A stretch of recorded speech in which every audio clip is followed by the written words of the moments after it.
Purple Daily is daily Vikings entertainment. We just want the Vikings to win a Super Bowl before we die. I will ride with this group. Seriously, man. Please. And away we go.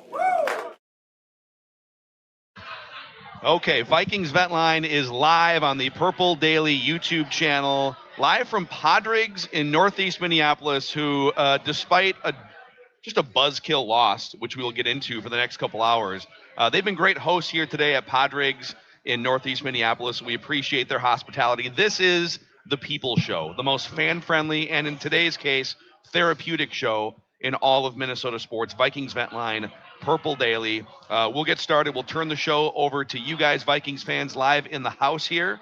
And also, we've got fans lined up in Dublin walking out of the stadium.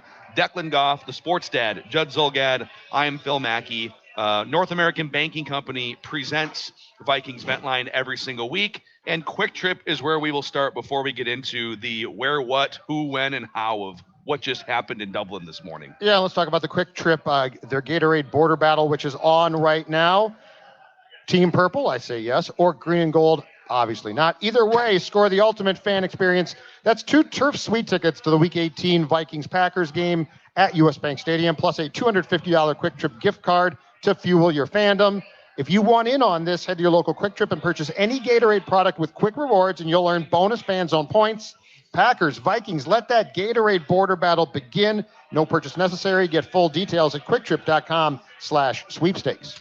All right, well, Judd, we'll start with you. What was your main takeaway sifting through the last 3 hours of a Vikings loss to the Steelers? Well, besides that game just being overall by the end of it incredibly drunk. It was overserved. Yes, that game was overserved. It was. It definitely enjoyed itself in Dublin.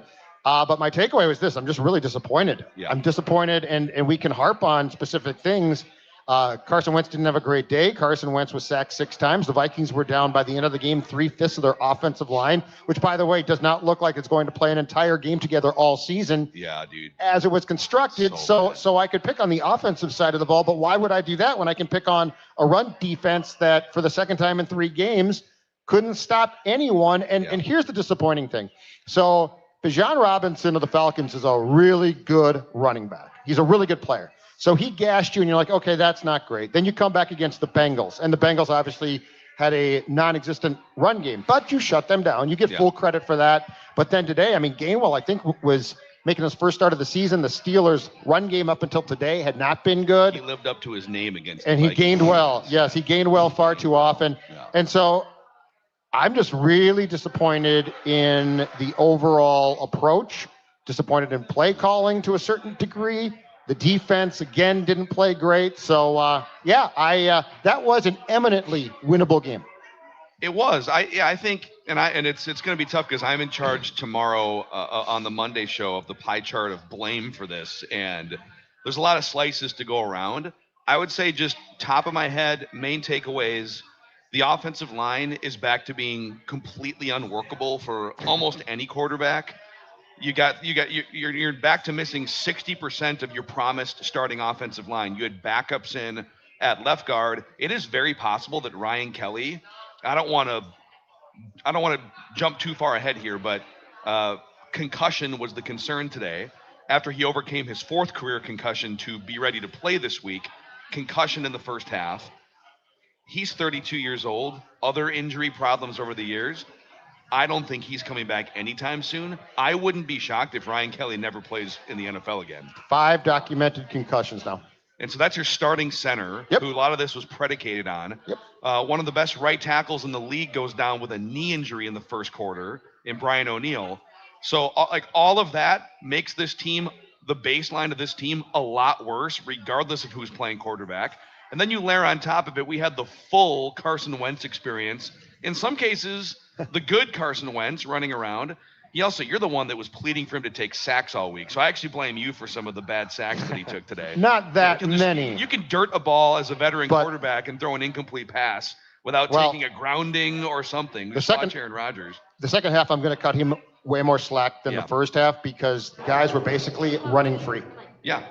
And then, just to echo your point, the run defense, this was a Steelers offense that was, I think, at 2.5 yards a carry in the run game coming into today. Yep. So it's the second team so far, and the Falcons being the first one, that decided we're going to get our running game right against this defense. So just bad across the board until the furious comeback late. And even then, it's like, man, the offensive line unable to hold up for the 5 and 7 step drops. Carson Wentz short-circuiting a couple times. If you can just get that ball, the Steelers gifted you a chance to still win that game.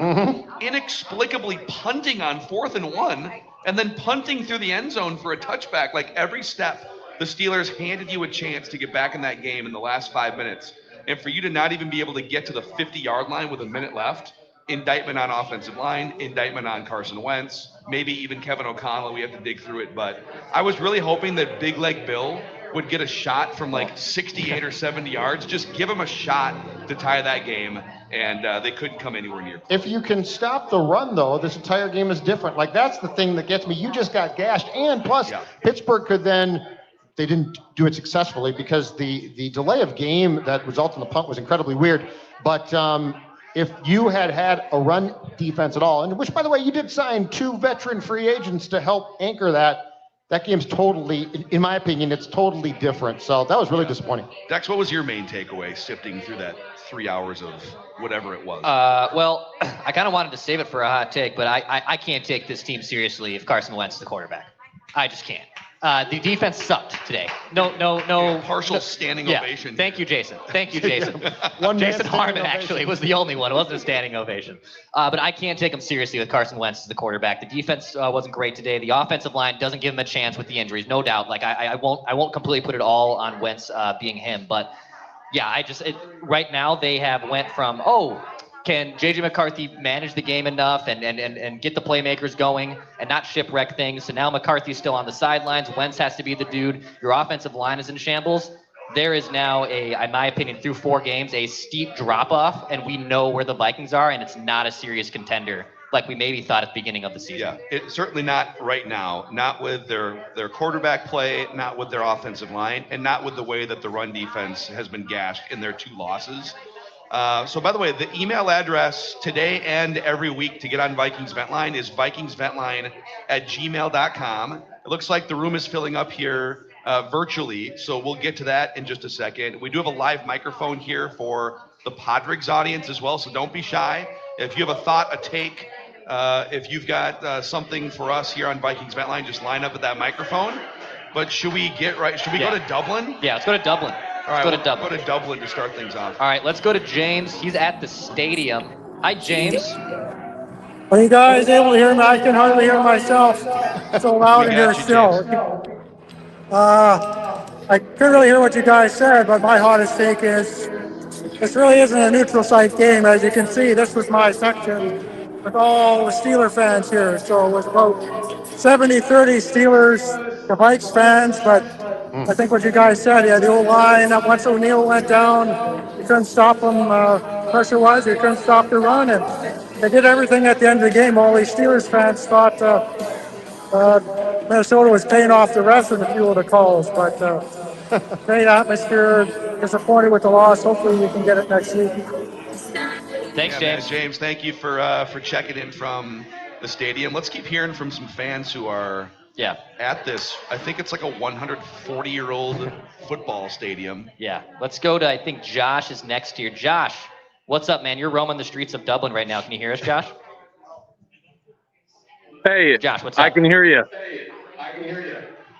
All right, Josh, what's the so vibe out there right now, man? Can you hear me okay? Yep. Yeah. Great.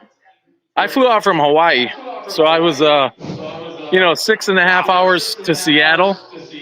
Wow. I made a connection 9 more hours to Dublin. I don't want to sound like it was just Vikings. I'm golfing tomorrow and Tuesday, so I have that to look forward to. I think the first half, Kevin O'Connell, when we're playing the second worst run defense in the NFL, shouldn't we run up the gut a little bit with Jordan Mason? I mean, yeah, listen, they, Josh, right? Yeah, Josh. Hey, hopefully the golf is better the next couple days than the football you watched for the majority of today. Thank you, Josh. Yeah, I mean, they did. I mean, I don't know if you have the totals in front of you, but Jordan Mason touched the ball a lot today, and there was some good stuff in there. There was also some Xavier Scott mixed in. I don't know that I would put lack of touches for Jordan Mason as one of the 3 reasons why they lost, personally. But he is a good running back, and they should continue to feature him as much as they can. It felt like the flow of the game changed, and it's funny because it didn't count. But it felt like the flow of the game, the Vikings were on that opening drive, and Mason was going really well and had the carry and the fumble, and it appeared at first that Jalen Ramsey returned it for a touchdown. Now, fortunately, Mason had touched the ball while out of bounds, but it sort of felt like the game pivoted a little bit there, and I don't know exactly why, because it didn't count, and it felt like a huge break. And the Vikings did. This is the frustrating thing. The Vikings took, I believe, 4 or 5 more penalties than the Steelers. But at the end of that game, the Vikings had gotten enough like breaks, like that touchdown that didn't count. Blocked field goal, which is, by the way, to their credit. And then the calls towards the end of the game, they had gotten enough breaks to pull out, if nothing else, a tie and take it to OT. It's crazy. And you're saying, because, the majority of games aren't like that, where it's a holding on the Steelers. Well, first of all, it's a pick that's not a pick because the guy bobbled the ball. That's a nice break. Then it's a holding on the Steelers, not you. Then it's an offside. Like the football gods are smiling on you in Dublin. They're saying, take the game, and you still can't. That's too bad because that's not going to happen in a lot of games. Yeah. This feels like right now, to me, at 2-2, your offensive line, your starting center might be out for the season. Brian O'Neill, we'll see about the knee, but that didn't look good. That worries me. This feels very 7 or 8 win to me right now. It feels like an 7-10, 8-9 situation with their schedule and that's if you beat Cleveland this right. And then you got upcoming. And then you got that 4-game killer stretch with. Yeah. And the question then is, do you put McCarthy back in against Philadelphia based on what you saw today now because Wentz didn't play great? Yeah. Or do you not put him back in because he's coming off a high ankle sprain, and B, not to be mean to Carson Wentz, but if I want a quarterback to get his butt kicked back there, I'd rather Carson Wentz gets his butt kicked than McCarthy. He is. Today opens up a lot of big question marks, including at least 2/3 of your offensive line now. And as I said, the problem is this. They went out and reconstructed this offensive line, and there's a very good chance now you are never going to see what it was supposed to be as a 5-man unit based on injuries and absences. Yeah, because right now you'd have to have O'Neill come back in the next few weeks. Ryan Kelly would have to play at some point this season, and I don't think he is. So Dex, do you want let's go back to Dublin a couple times. Yep. We'll get to the room here in just a little bit, but we have some Vikings fans roaming around Ireland, so let's go back to the vent lines. All right, let's go to, is it Dermot? Dermot, what's up, man? Hi, how's it going, guys? Thanks for having me on. What's up, man? Congrats, first of all, to Dex, great news for you. I suppose I just got a bit of a hot take for you, if that's okay. Yeah. So, I think we should go back in time, crank the DeLorean up to 88 miles an hour, bring back Harrison Phillips, and trade Adam Thielen back to Carolina. There hasn't been work, but the run defense hasn't been great. Wow, dude, Dermot just coming in hot. Okay. Slinging it. Okay. So let's let his specific scenario. Yeah. Do not justify this. Yep. Would you send Thielen back to Carolina and reclaim Harrison Phillips from that trade? I would say no on both counts. Let's work backwards. Okay. Thielen's not hurting you. Like, I think there was this, including from us too, I think there was this perception because the statistics have not been terrible that he probably had more gas left in the tank. Yeah. But he caught a couple of passes. He is not, in my opinion, he is not a negative factor. And the draft pick that was traded, which I think actually reverts to a worse pick based on his playing time. So, no, I don't think it's not as if he came here to be the number 2 and he's not good. So, no on that. And the Harrison Phillips thing, this is where I think there is some, how can I put this nicely? I think there is some misperception about what he brought. Yeah. Harrison Phillips was the best or one of the best defensive linemen on a team that didn't have really good defensive line play. Now, if you want to talk about Javon Hargrave and Jonathan Allen, I think we can. But do I think that you would plop Harrison Phillips back in tomorrow and all of a sudden you're not, being gashed by the Atlanta Falcons and the Pittsburgh Steelers in the run game? No, I don't. I agree. I actually think Jalen Redmond getting that playing time has been wildly effective. Jalen Redmond knifed through for I think 2 sacks in that game today. So obviously they've gotten gashed in the running game a couple times, but Harrison Phillips is not the player that he was 2, 3, 4 years ago. So I think you'd rather be on like a year early or a half year early saying goodbye to a player like that and then letting the younger player, Jalen Redmond, jump in. So appreciate that. I thought he was going to say, get back in the DeLorean, go in your time machine, and assign Aaron Rodgers back in May or June, which we talked about at halftime here in the building. And Aaron was awesome today. He was very functional, but I think at the end of the day, that dude would have ended up flat in his back with this offensive line. Like I don't think this was workable in the second half. I don't think it was workable, and I don't know the answer at this point because you are losing guys left and right from that line. And I mean, Brian O'Neill, you're right. That's a need. That could be the season. Who knows? So.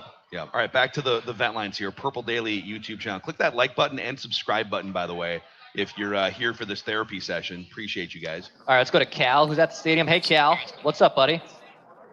Hey, guys. How are you guys doing? Well, we're working our way through this one here. How are you doing?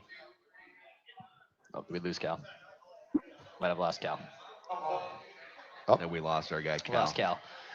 In the meantime, let's go to Rachel on Vent Line. Hi, Rachel. Hi, thanks for having me on. I just have a quick thing to say, and then I'm going to go to my brother because he actually has notes. But I know people get torn apart on here when they're positive, but all I have to say is we've seen worse. We came within a field goal after that terrible game. As Vikings fans, we have seen worse. So I just had to start with that. But now I'll go to Andrew here. Hey, thanks, guys. I'm not waving the flag, but just wanted to show you we still have it. Now, in the beginning of the year, I said this team will all come down to injuries. Too many injuries. You can't win with what we've got. It's not the defense's fault, I say. We should have won. Too many drop balls, and we will be fine. 10 wins, probably win a playoff game. But at the end of the day, we need to get some guys healthy. We'll be fine.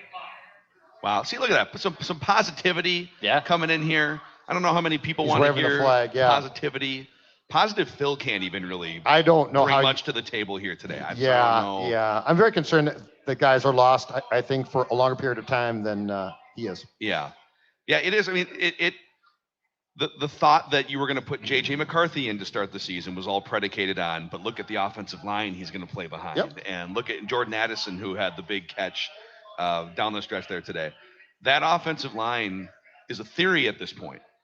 And if you don't have that offensive line, if you're missing one of the best right tackles in the league and one of the best centers in the league, you do have to readjust the baseline for how good this team is, period.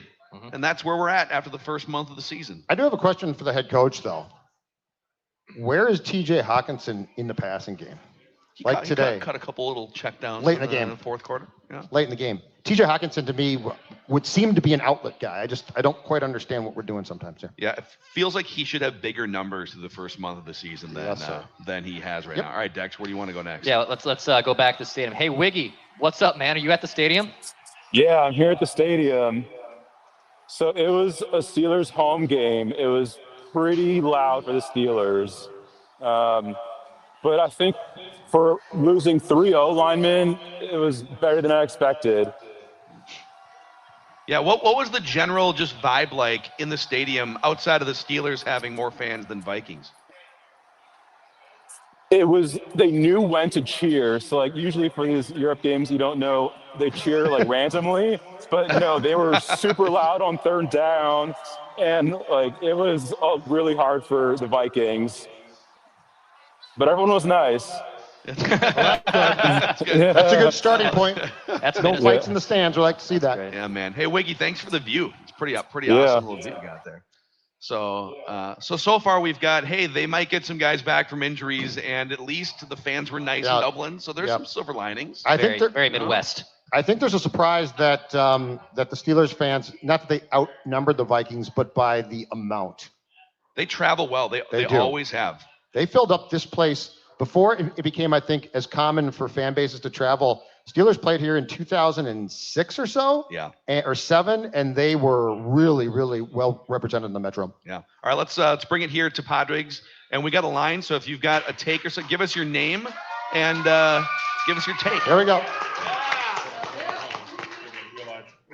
You guys hear me? Yeah, we got you. Yeah. All right, this is James from North Dakota. Very happy to be here. Yeah, James. Thanks, James. So for me, Declan, I gotta start off, and I gotta ease back on the Carson Wentz hate. For me, this did not come down to him. This came down to the defense not being able to stop the Steelers' run game, and also not being to contain Aaron Rodgers. First play out of the gate, we sack him, but we can't just keep that momentum going, and it really bothered me to the point that we just couldn't be able to do that. Aaron Rodgers is oldie moldy, his way out the door, and we couldn't stop him, so it was a little embarrassing. But I will bring a little bit of optimism to this as well. To me, this was a classic Vikings experience of having, we're down in the mud, and then we managed to come back and have almost an incredible fourth quarter comeback. So despite it ending in heartbreak, it was still a lot of fun, and I want to give a shout out to my mom, who got up at 5 a.m. with me today to be here. Thank you to my mom. What a mom. James's mom. That's why moms are the best. So yeah, go Vikings, and we're 2-2, but sky's the limit. So thanks, guys. I really appreciate it. Yeah, man. Thanks, James. Great stuff. Right, yeah. The Padraigs brings out the positivity in people, I think. Here we go. Put that down right there. That's what we're finding out. Oh, here. these are cold. They're cold. Crack one open. Oh, okay. Yeah, Jack, hand me one. Therapeutic Padraigs here. Hold on. I got you. Please don't. Yeah. I don't want you to. What? No. I got computer equipment. Yeah, no. Come on, Stone Cold. Thank you. Yep. Yeah, would you Stone Cold Steve Austin a couple? Not the red ale. Not the red ale. Not the red ale. Not the red ale. No. We gotta enjoy that one. Love it. All right. I just have a couple words to say. Max Brosmer, better than Carson Wentz already. Roll the boat, Skyma, go Gophers. Let's go. Drink more Patrick's beer. Sports Dad loves it. Red ale, we got it on tap. We got it for sale. Stores near you, find it. But Max Brosmer is already better than ancient Carson Wentz. To Max Brosmer, everyone. To Max Brosmer. Yep. Max Brosmer, the best third-string Drake quarterback Lindsay, in Vikings history. who's going to replace Max Brosmer. So PJ's just developing. It's a developmental ground for quarterbacks. If you could right now guarantee a Max Brosmer, Drake Lindsay quarterback room here in 2 years in purple, would you take it? I'd be very curious about it. Both have NFL attributes.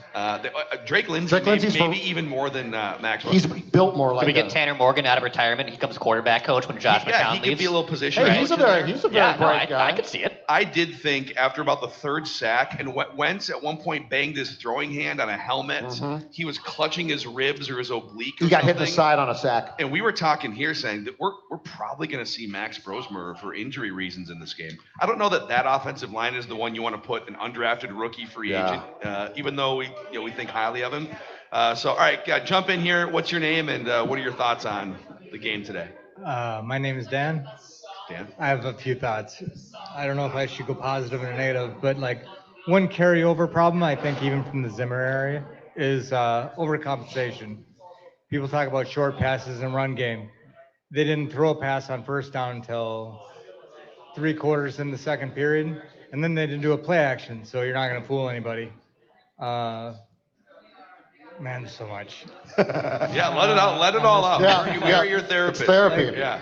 Mason, I thought did a great job on getting his leg out of bounds and touching the ball. It's very I'm wondering, was that like luck? an extremely aware player after he fumbled, or just sheer luck that I was wondering that too. It's been done on kickoffs before, but I don't think I've seen it done on a. So basically, the rule is if any part of your body is out of bounds and you touch the ball. Yep. And so if it was a Steelers player.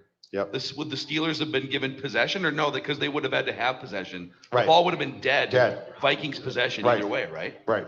Yeah, it's crazy. And you don't need to have possession. You just need to touch it. If Yeah, you're just out of bounds. Yeah. put your hand on it. That's all. Yeah. So, and then also, I don't know what was going on with the timeout that we called.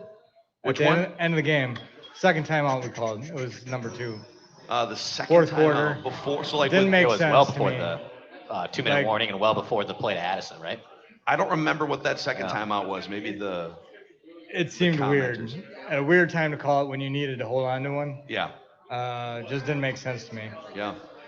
Like, so time management, I feel has gotten a little better, but not where it should be. Yeah. Like when they had the first year of O'Connell and they hired someone to run the clock for him and basically tell him, Call a timeout here. Yeah, Challenge this the guy. play. I don't think they fired that guy, right? Do they? I think I don't they still know. have clock I'm guy wondering on the what sideline. happened. Yeah. Madden boy.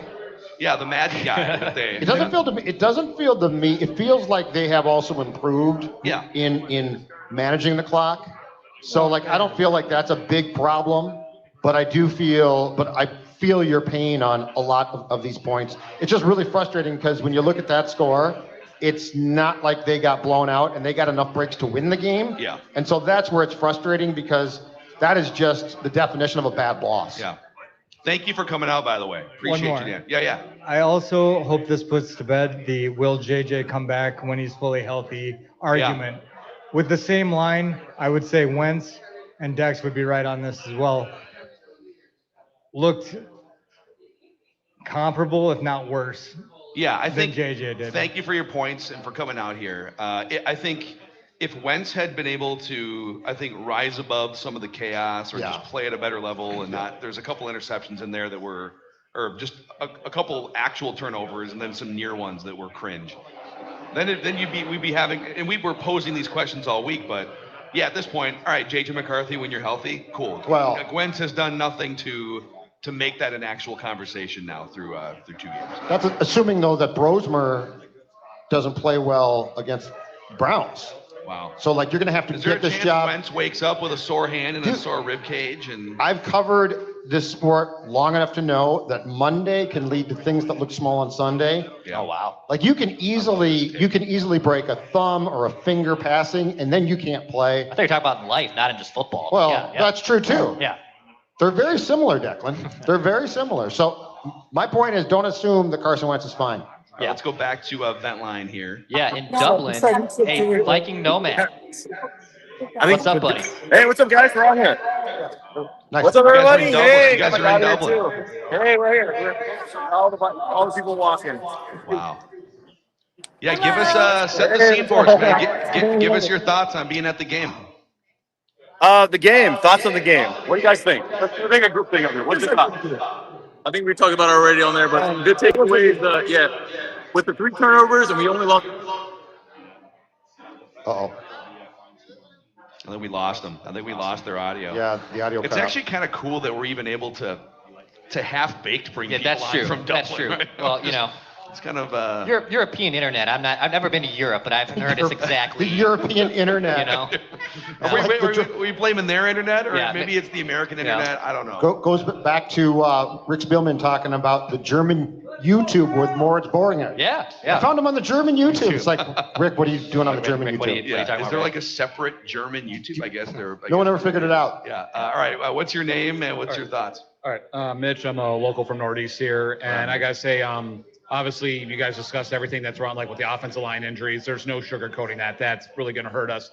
The one advantage is, as the league goes on, every other team's going to have injuries. So, like a case in point, the Lions, what killed them last year, hopefully happens again this year. But the one thing I'd say with the quarterback controversy, Wentz has proven that he is a doable backup, but he is definitely not our going forward this season. As soon as JJ's healthy, put him in. Even if the line is bad, this is where we find out if he's a pro or not, because we need to figure out that decision as soon as possible. Yeah. If we're going to have any long-term success, if we're going to keep Jefferson here, if we're going to keep at it, like all the young talent here, because we all know the national media wants these players out of Minnesota. To the point where they were starting those rumors about him going to Cincinnati that made no sense. Like every time I read something like that, I couldn't facepalm hard enough. But like they definitely don't want Jefferson in Minnesota. If we're going to keep him here, we do have to, show that we're trying to win and we're going to continue to try to win. Yeah.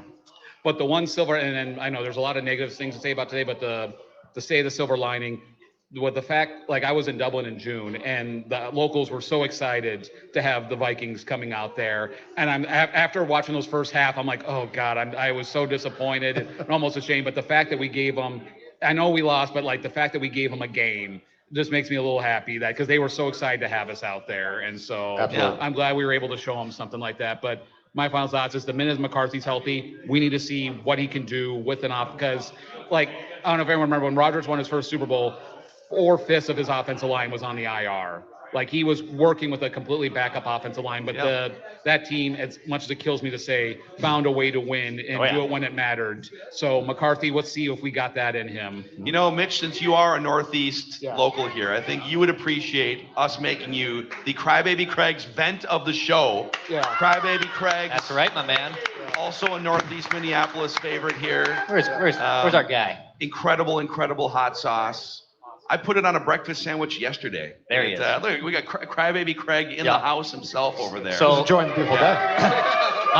My man, you're gonna win a Crybaby Craig's hot sauce, Crybaby Craig's honey hot sauce, Crybaby Craig's cheesy pow pow powder, Crybaby Craig's branded sweatshirt, and a coffee mug from our friends at Crybaby Craig's. I love that bleep in my Bloody Mary. I eat it all the time. Breakfast, lunch, dinner, doesn't matter. So a big prize pack for our guy here. Shout out to Crybaby Craig's. Appreciate Very you. nice. Absolutely. Yeah. Keep doing what you're doing. Yeah, we will. I don't know. We'll hook you up with that. Dex, how are we going to hook him up with that? AJ, go get his information if you can. I don't know. I genuinely don't know in person how to do it. Meet AJ. You guys look a little bit alike, actually. If you could just swap the hats. AJ, you good with that?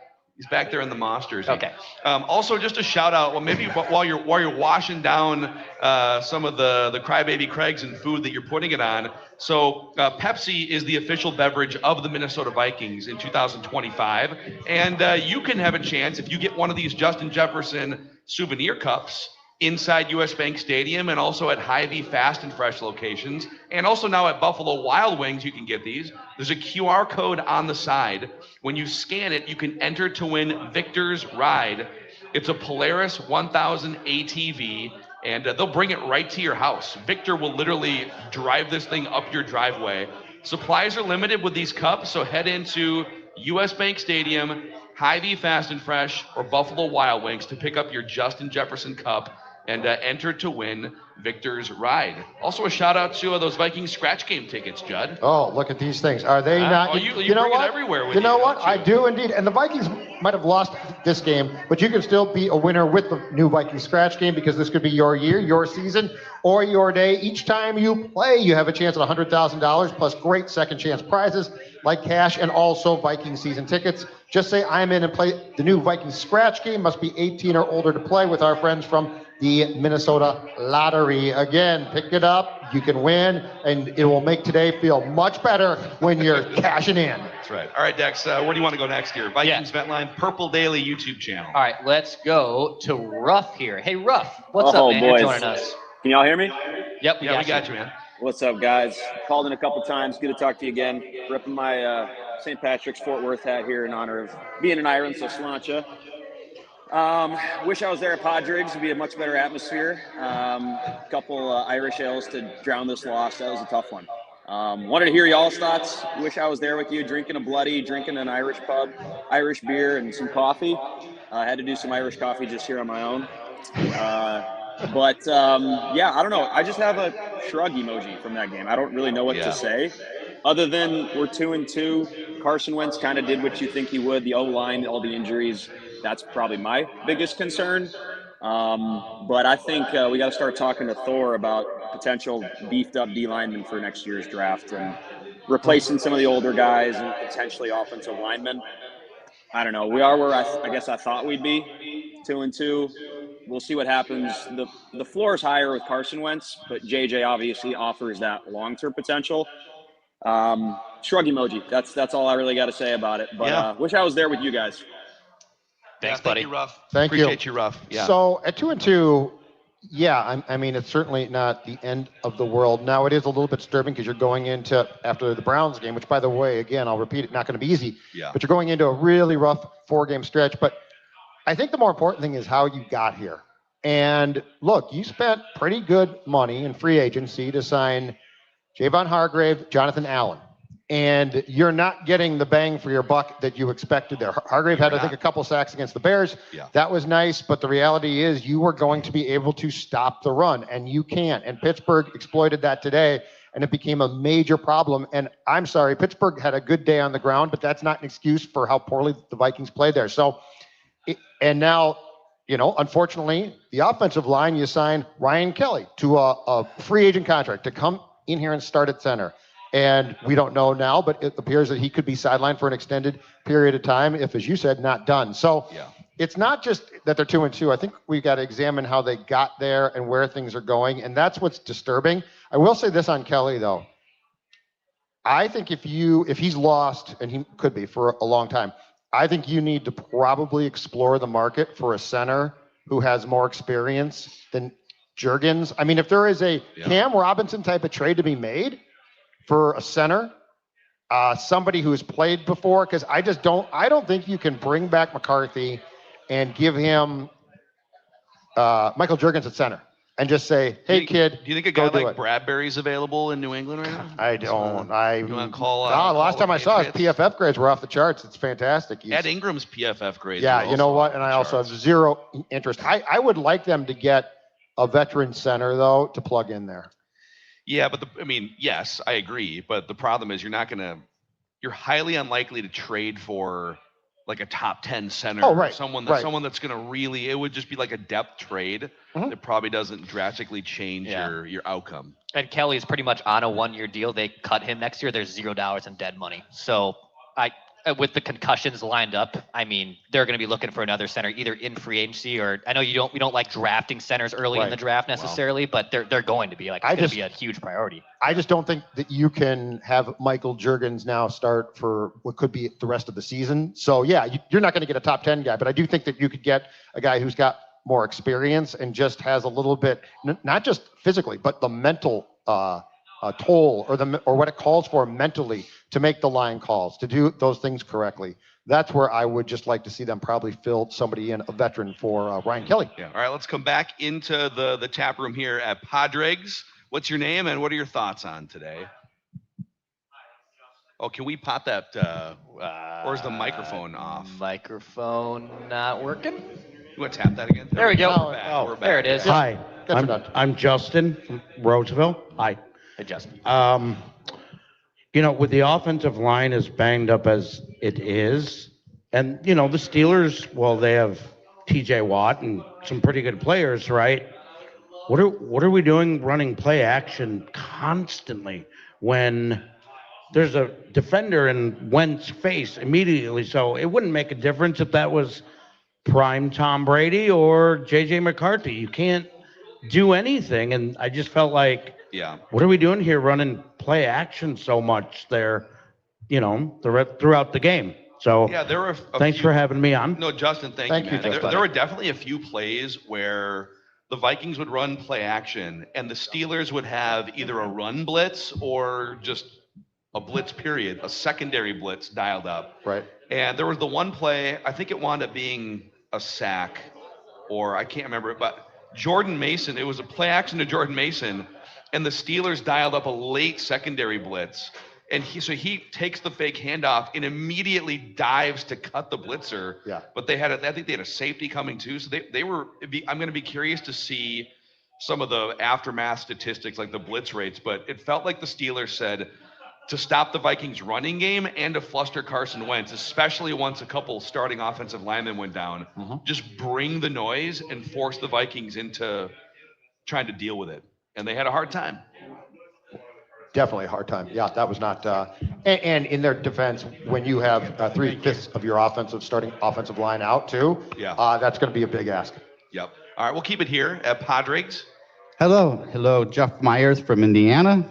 The street tacos were great, by the way. Oh, good to hear. Nice. Good to hear. I talked to Mackie earlier. I'm a Vikings fan since 68, 69. So my first disappointment was Joe Cap in the Super Bowl against the Chiefs. Yeah. And today was another one. So I just was happy to be with some Vikings fans since I'm in Indiana and there's not very many of us around. And not to be redundant, but it's definitely the offensive line, all the injuries, the gashing of the defense running. I know pretty much everyone else is saying the same thing too, but I don't know how we're going to come out of that without those injuries going on. So Yeah, it is. Thank you, by the way, for making the trip from Indiana. Appreciate you coming up. Keep the faith, too. Yeah. Keep the faith. It's been too long now. You can't give up now. You go back to Joe Cap. You got to keep the faith. No Hoosiers? I will. Yeah, although you can tell, every Vikings disappointment for you is just kind of blurring together. You compared a Super Bowl loss to, a week 4 loss in Dublin, kind of on the same plane there. It all just like blends together.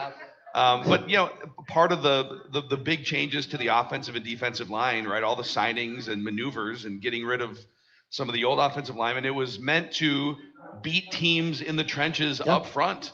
And there's been some sprinkling. Like, of course, they dominated the Bengals and one of the worst defenses in the league up front. But the Vikings in the first month of the season, I would say, have been dominated in the trenches much more than was supposed to happen, in part because of older players susceptible to injury. That was part of the risk going in. That's absolutely right. Now, but I would say this. So today they start the game with their left guard Donovan Jackson out, and he's probably going to be out until at least the Philadelphia game. Yeah.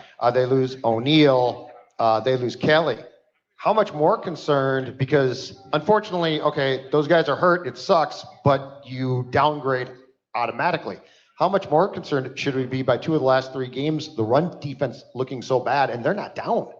Like, I know. they've got their starters starting. They're not hurt. Yeah. They're old maybe, but they're not hurt. They're too old. They're too old, and so, but Too old. Can't snap the ball. But I mean, there's no. But the offensive line, unfortunately, there are excuses there.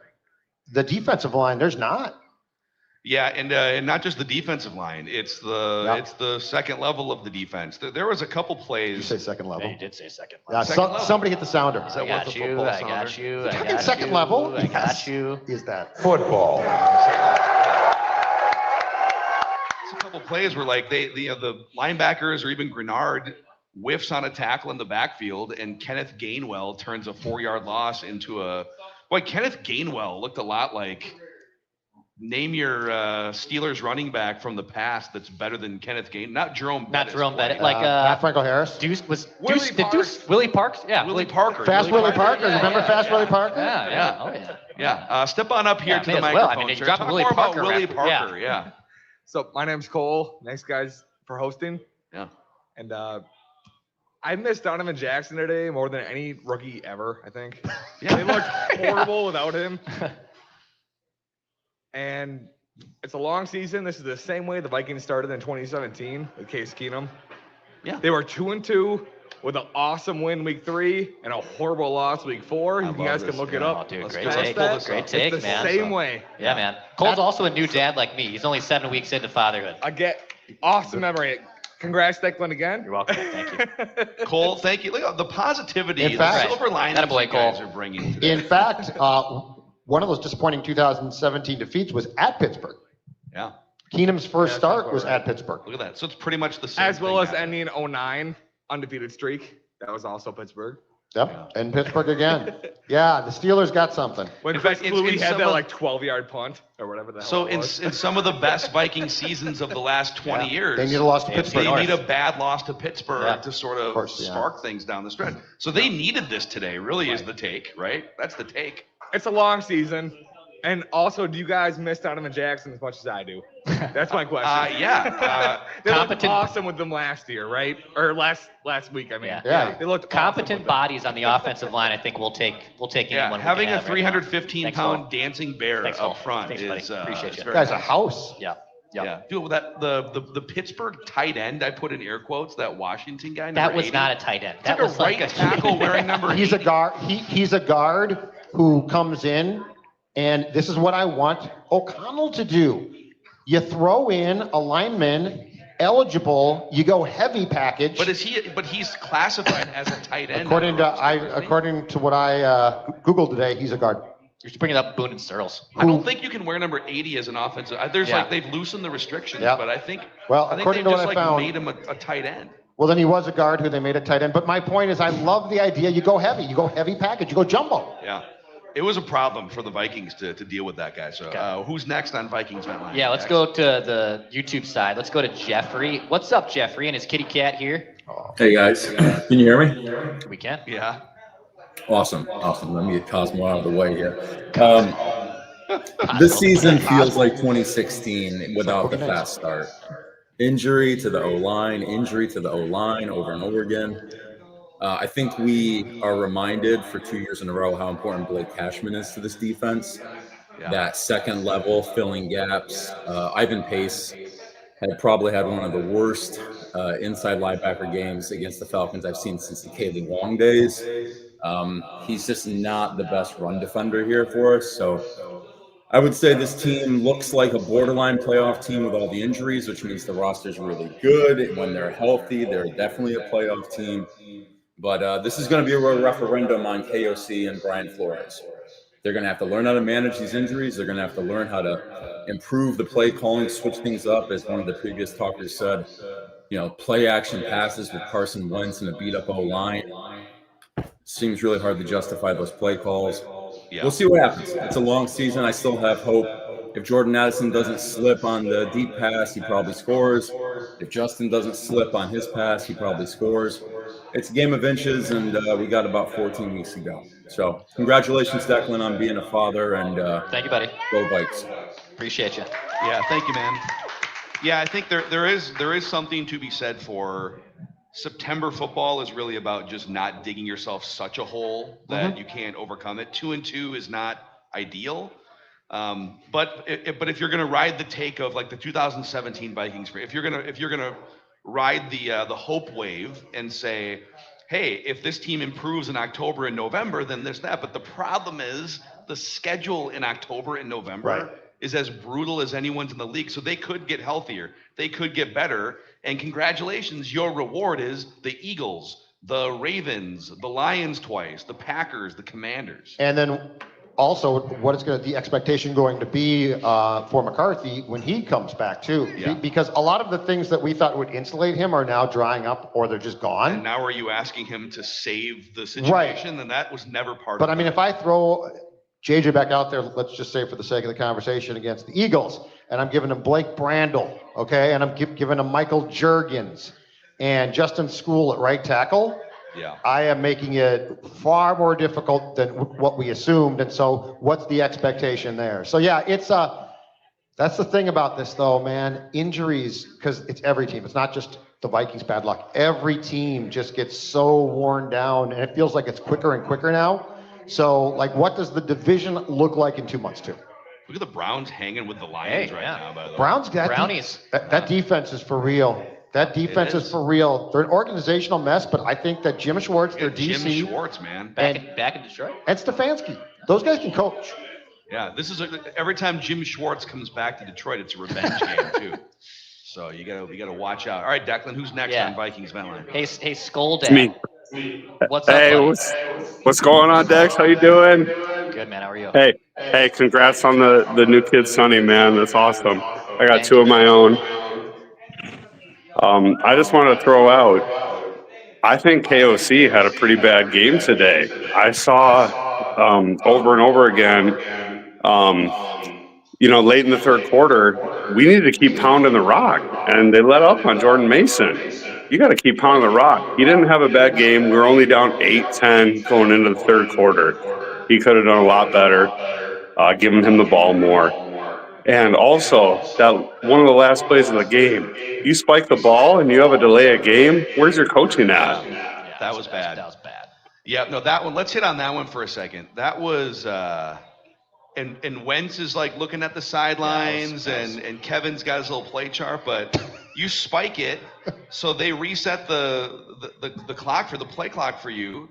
Why is it taking so long to dial up whatever's next? They also, I don't think, it's funny because like the clock actually wasn't really a factor. They had the ball back with a minute to go. No timeouts is a problem. Right. But they're moving slow as they're trying to get into the end zone after the Addison play. And then, the delay of game to push it back to a 4th and 18. Yep. 4th and 13, much different than 4th and 18. So, that was a huge bad penalty. Let's just dissect this for a second, too, because I think we're seeing, O'Connell as a whole does a good job. He is a good coach. Yeah. But let's dissect his play calling instead of just saying he didn't have a great game calling plays. And let's go to a place of, I think we're starting to see the faults. And I think one of the faults, and this goes back to McCarthy as well, one of the faults is he's going to do what he is going to do. And my example of, okay, what happens when he does it is when Josh Dobbs played against the Falcons and he could not do what he wanted to do. He literally just talked him through and they kept it as simple as possible. And they won the game. And then I remember there was a game a couple weeks after that at US Bank Stadium. I forget the opponent. and Dobbs, I think it was the Saints. And Dobbs was supposed to throw the ball, and he didn't see his receiver open, so he took off and ran. And I looked down at KO, and he was just sort of shaking his head like, that's not what I wanted to do. And it was a touchdown. So, Carson Wentz, McCarthy, and I know the expectation was, well, JJ's been in the building for a year plus. He knows what I want, which is fine. But when the fur is flying out there on the gridiron, it's fine to know what you want, but it's another thing for your guy to process that. And it felt like the same was true today with Wentz at times, where it's like, okay, he's been here now for about a month. He played a game for me. I'm going to do this and that, and this is what we do. And unfortunately, KO is a Harvard-educated play caller. But he's dealing with a guy who, much like me, probably only got out of Benilde St. Margaret's. He's a McVay-educated play caller. Yeah. Is that? Yes. And I'm not. And look, with Darnold, it worked out well. In part because as big of a bust as Darnold had been at the time, he had been around for a long time. Yeah. Wentz feels a little bit skittish, and McCarthy is skittish because he is still like, you can be in the classroom all you want. It's not game day. Yeah. Yeah. There's so much to unpack and untangle with play calling versus offensive line being rickety versus your quarterback wasn't even part of your organization like 3 weeks ago. And are there ways that Kevin could operate better or call plays differently to make it work at a higher level? Probably. And that's a great point. What if you had gotten, because I still think that there was, indecision or division about the backup QB. Oh, yeah. So what if you had just committed to Wentz in April? What if you just committed to Aaron Rodgers in May? Don't want Aaron Rodgers. Still don't want Aaron Rodgers. I still have no interest. There's nothing you're going to say to me. Aaron Rodgers would have eaten as much turf as Carson Wentz did playing with that offensive line. He would. It would have been a problem for him today. But Aaron circled this game in fat red marker. All those little smirks toward the sidelines. Can you imagine? Classic Aaronisms today. If Aaron had played for the Vikings today with that line, how much eye rolling. Oh, the bad body language, Aaron. What am I supposed to do? Even at age 40, 41, whatever he is now, he's a really good front running quarterback. Yeah. When things are going well and he's feeling the vibes and they're leading a game, right? And you're kind of pouring it on and he's giving you the little point to the sideline. He's a drama king. No purple crush at the podium for Aaron Rodgers, at least as of right now. Okay. Any sideways comments about how the Vikings didn't need him? I've been friends with O'Connell for a long time. Too bad he didn't want to unite with me. Yeah, but I thought the conversations didn't progress far. We'll get back to Vikings Vent Line here, this therapy session, in a moment. Shout out to North American Banking Company. So they are Minnesota-based since the year that Randy Moss jumped into a Vikings uniform, 1998. They've been delivering a better banking experience. Let's hear it for him. Yeah, let's go. That's right, for Randy Moss and for North American Banking Company. Maple Grove, Roseville, Shoreview, Hastings, Woodbury, and 50th in France. And they specialize in two things: personal relationships and cutting-edge online tools to give you a better banking experience. So whether it's checking and savings, or maybe you're planning on something bigger like buying a home or financing a new business or something big, North American Banking Company, nabankco.com/Mackey to learn more. That's nabankco.com/Mackey. Member FDIC, equal housing lender. Judd, the Canopy Group is powering this therapy session here today as well. And we do appreciate that. They, of course, are an in-state-based independent insurance company that has your best interest in mind. Much like a sports executive, a good one who's constantly on the lookout for the best talent available, the free agents, the Canopy Group does the same for you when it comes to getting the best insurance coverage at the best price. They work with 16 groups of top-tier companies to make sure that you have the best insurance roster available for auto, home, health, and business. So give them a call at 1-800-967-3389 or check out their website at thecanopygroup.com. That's thecanopygroup.com. You'll be glad that you did. And another great craft brewery place in town is Black Stack over in St. Paul. So Black Stack, that tap room is one of the coolest tap rooms in the entire state. It's a former Spam can factory where there's room for like hundreds of people. We had a great Purple Daily Unplugged event there last year. There's a 190-inch big screen for you to watch sporting events. They got a bunch of board games. But if you say that you heard about the Black Stack Tap Room on Purple Daily, it's $2 off a 4-pack at the Tap Room. They also have Bloody Marys every weekend, so enjoy watching football and maybe even the London game next Sunday morning at Blackstack in St. Paul. All right, back to Padraigs here in Northeast Minneapolis. Dex, where are we going next on Vikings Vent Line? Let's go to the brewery. All right, here, let's go. Dane from like down the street, basically. Dane from down the street. Like a sitcom. You might hate one of my takes. First of all, inside of 3 minutes, the Vikings very bad. You can't make that big play. Then you run the ball on 1st and goal. You don't get it in a huge rush. That was bad there. Secondly, the take you probably hate, you kind of got to it. I saw a quarterback today that was poised, under control, accurate, and he wore number 12, and he was wearing black and gold, and I just found myself thinking for the very first time this year, maybe if he was in purple, that was the move. Look at this. I love it. Boo me out of Padraigs if you want. No, I love it. It might have worked. Favre in 09, same thing. Might have worked for us. Yeah, Dane, thank you. Without a doubt, like the offensive line right now is in complete shambles, and I think most quarterbacks don't have a shot. But I'll go back to what we said at halftime. He's the best quarterback right now on the field for both teams, sidelines included, McCarthy included. He's the best option. Brosmer slander will not be tolerated. Okay. Not in this tap room. Yeah, row the boat. Not here. Row the boat. Brosmer is the can of beer that we get to open. Yeah. You know, just it's going to be delicious at some point. Or this can right here. Yeah, it was. I do agree that if Rodgers was given 3 backup offensive linemen on the fly for much of the first few weeks, that it would have looked much different. But credit to the Steelers, after that first drive, when Jalen Redmond knifed through for a sack, they said, "Okay, let's just get the ball out immediately." And Rodgers too, whether it was the quick game that the Steelers dialed up and Arthur Smith, or whether it was some of the longer developing stuff.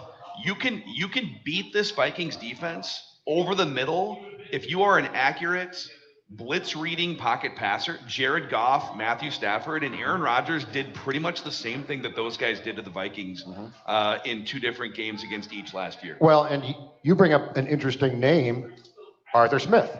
I think he's a lousy head coach, but I think he is a very good OC, okay? And a great mustache. And a great mustache. Well, he's filthy rich. I don't understand why he's working. Does he need to be doing this? His dad, who just passed away, owned FedEx or ran FedEx? Yeah, like, listen, this guy's worth $1 billion. Why are you doing this? Because if you're worth $1 billion, you would just do cool stuff, like be an offensive coordinator with a mustache. How about this? Just get Steelers season tickets and a suite. But anyway, if you go through the list of the offensive minds that you just cited as far as guys that have exploited it, McVay, Ben Johnson with Jared Goff. That's different than Caleb. And Arthur Smith. So there is no question, like there is a conversation about on both sides of the ball today to a certain extent, the Vikings got outcoached. Wow. Yeah, I agree with that. I mean, I don't think that's a hot take. No. I could save it for tomorrow, but I'm not going to. Steelers, we'll put it this way. Steelers found a way to unlock their running game. Yep. Steelers found a way to fluster and pressure a rickety offensive line and Vikings quarterback. So, yeah, I mean, it's and by the way, Mike Tomlin hasn't won a playoff game in like a decade, but that dude can still coach. He can still get a locker room culturally fired up about an upcoming game. He's taken some teams that have been probably non-playoff teams and willed that. That's the thing is we probably don't talk enough about the fact that if you put generic coach A on the Steelers staff and he is their head coach, that team probably has a 5+ year run without a playoff appearance. Yeah, and yet they never finished below 500. Right. I mean, they had a year, it was like 2 or 3 years ago, where they played 15 games with Mason Rudolph and Mitch Trubisky as starter. They went 10-5 in those games. Right. Because they can coach a little bit. All right, who's next on Vikings Vent Line? Let's go to Jay next year. What's up, Jay? You're on Vikings Vent Line, man. Hey, gentlemen, how are you guys? Congratulations, Dad. I just wanted to touch base on 3 key points you guys mentioned. I've been a Vikings fan for 50 years, just kind of like you, Judd.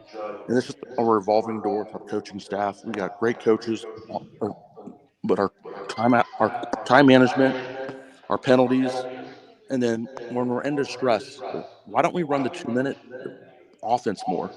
Can you guys elaborate on that for me? Thanks. Yeah, I mean, I like when the Vikings get into an offensive rut, going tempo, as they say. Yeah. Going tempo offense. Go tempo. I wouldn't mind seeing that more often. Okay, so here's my question too: is do you like what was O'Connell trying to get Wentz to do, and what was the trust there? I just have a lot of questions. I've got a lot of questions about this game and the approach, and some of them I know are outside of the coaches or players' control, injuries, things like that. But yeah, there definitely didn't seem to be. Now, I didn't think just to backtrack on what we talked about before. I did not think O'Connell like screwed up the clock completely, and butchered the game.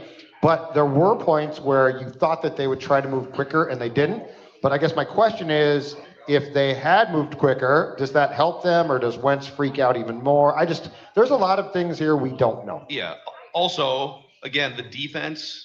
It's possible that the last few plays for the Steelers skewed this, but when you had the team box scores pulled up with like 2 minutes left, the Steelers offense was averaging like 6.5 yards per play against the Vikings defense.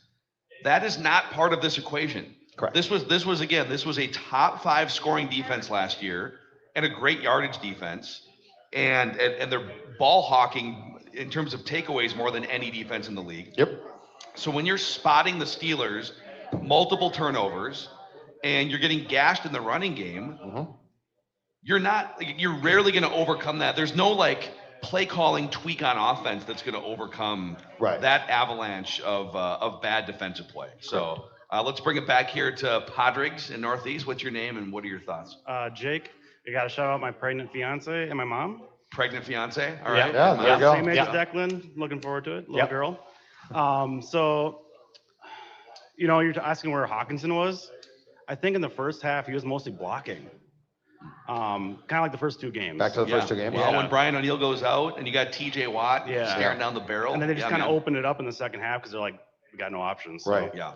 They go and take a look at the film, I guess, and confirm that, but you're probably right. And then as far as defense, I think Flores dropped the ball in the first half.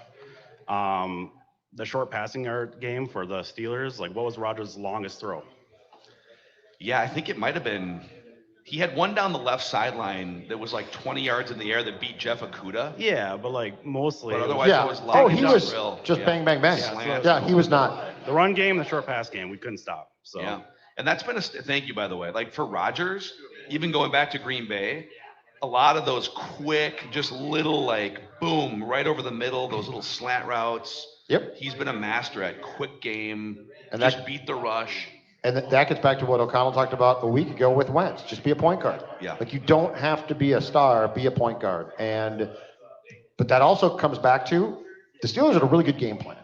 And then once it worked, they stuck with it. And I would say it was definitely the KISS game plan. Keep it simple, stupid.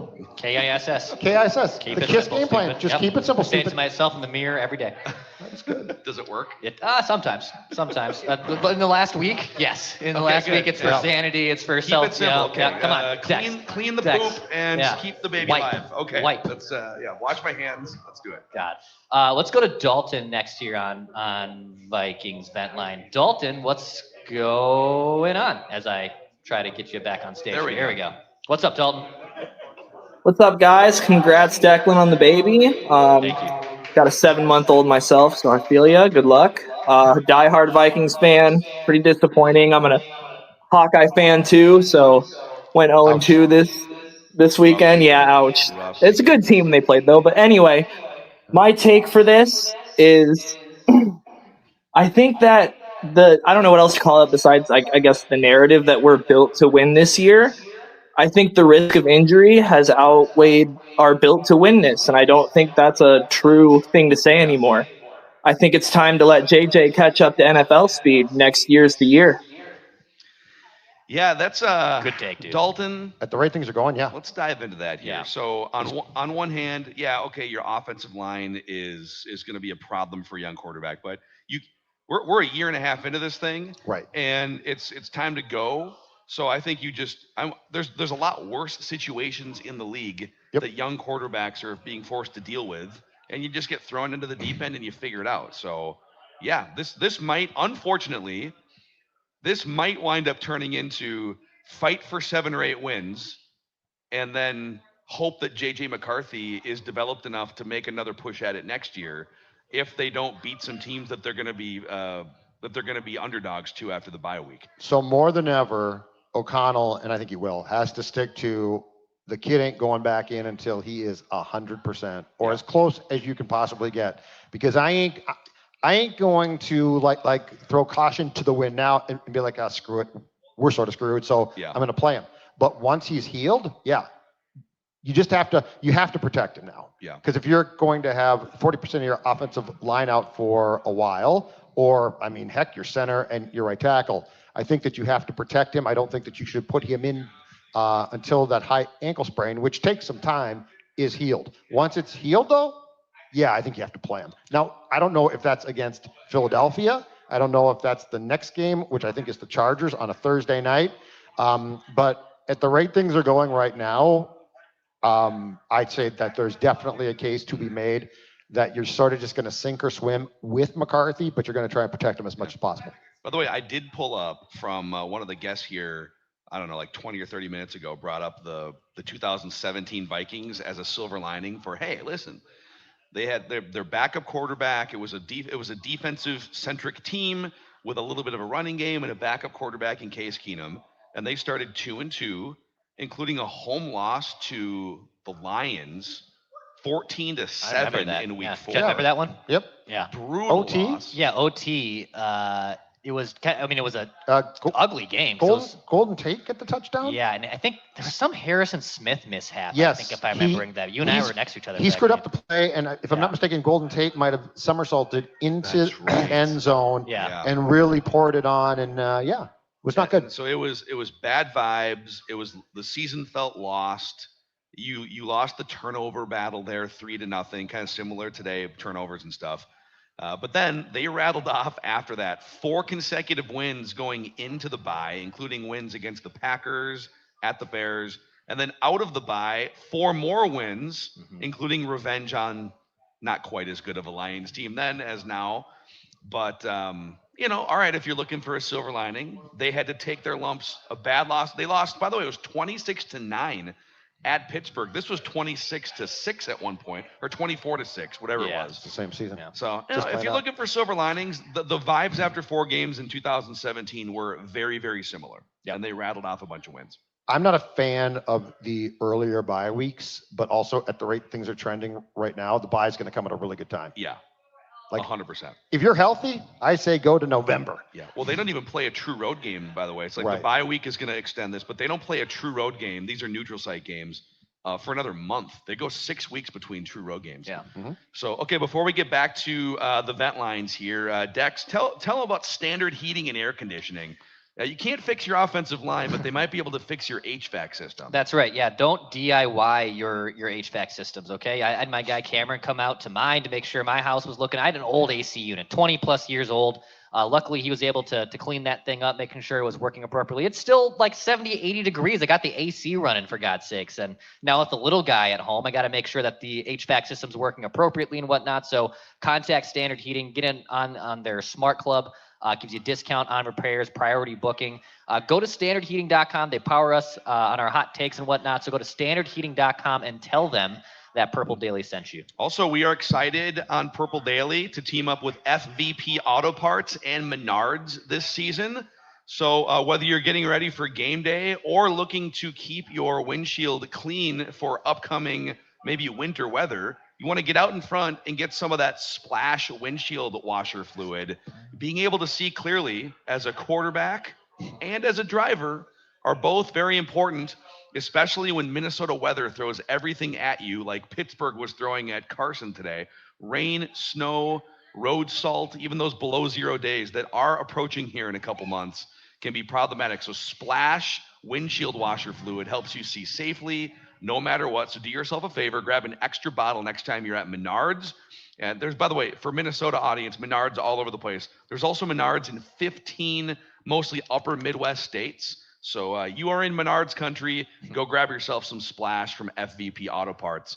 And also, if you're looking for tickets to an upcoming game, SeatGeek should be the place that you consult, Dex. That's right. So SeatGeek is the #1 rated ticketing app. More than 70,000 events, including concerts, sports, festivals, NFL games, any type of concert, and a special offer too for our Purple Daily audience. If you're looking for a ticket to a show, for a game, Purple 10 at checkout for 10% off your next set of tickets at SeatGeek. That is Purple 10. Go to the SeatGeek app on the App Store or the Google Play Store. And yeah, if you're looking to catch a game at US Bank Stadium, go to SeatGeek, Purple 10 for 10% off. All right, back to Vikings Vent Line here. By the way, for the few thousand people still hanging with us on the YouTube channel, thank you guys. Click that like button and the subscribe button if you haven't done so already. Maybe you are just seeking out some Vikings therapy. You have found us 365 days a year of Vikings takes. Phil Mackey, Judd Zolgad, Declan Goff. Who do we got next on Vikings Vent Line? Yeah, let's go to Chris. Hey, Chris, what's up, man? You're on Vent Line. Fellas, good to see you again. Dex, welcome back, and congrats on the birth of your child. Thank you. Man, what a mess. When this year started, like, I think we all kind of had playoff expectations of this team, and I don't know, it's looking kind of grim, man. Like, we knew the risk of signing all these old vets on the offensive line, and it's kind of biting us in the bottom now. Then the defense, like, even like you guys said, they're healthy and they're just getting gashed in the run. The only team that you can seem to stop is the Bengals, and we got a healthy defensive line. So, like, what is going on there? It's quite a bummer to see. But then the offensive line, yeah, banged up, really bad, taking 6 sacks.